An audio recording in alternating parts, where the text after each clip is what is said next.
And a good Sunday morning, Quad Cities. Meteorologist Andrew Stutzky in for Morgan Strackbine. We're expecting a little bit more warmth as we go into this afternoon. Temperatures under a mix of clouds and some sunshine will be heading for the upper 80s today. And with a little bit of a warmer day, that should help keep temperatures a little warmer tonight. Also, we're going to have winds more out of the southeast.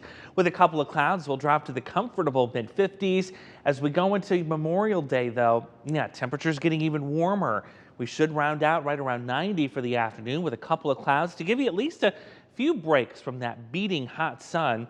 Won't be any humidity with this tomorrow, so it's still going to be comfortable if you can find a little bit of a shady area, and there'll be a gentle breeze out of the east. Where is all the active weather at? Well, it's to the west of us in the Central Plains where they're expecting severe weather today. Also, some heavy rain continues for the Carolinas into parts of the Tennessee Valley and Kentucky Valley as well. We stay dry here.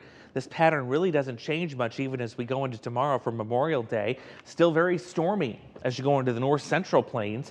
A little wet weather still in the southeast.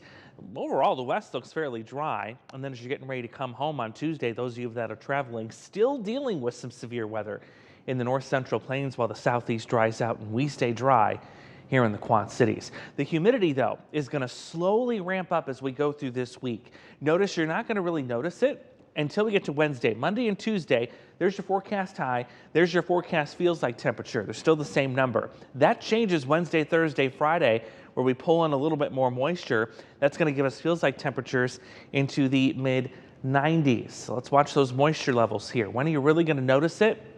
Wednesday into Thursday. So tomorrow and Tuesday, comfortable, but then getting a little sticky as we get into Thursday and especially into Friday too. That's when we could actually see the opportunity for a couple of isolated showers and thunderstorms. The coverage on those is not going to be all that great. That's why we're using the term isolated. That means about 10 to 20% of you are going to see them. That will give you a brief break from the heat, but it will also add more humidity to the air as well. Once we hit the 90s tomorrow, that's where we'll be staying for at least the next week. So grab the SPF, the sunscreen, the wide brim hat. Get ready for a whole lot of warmth, a whole lot of sun, and continued dry weather as we go through the upcoming week. Have a great rest of your weekend and a fantastic Memorial Day, Quad Cities.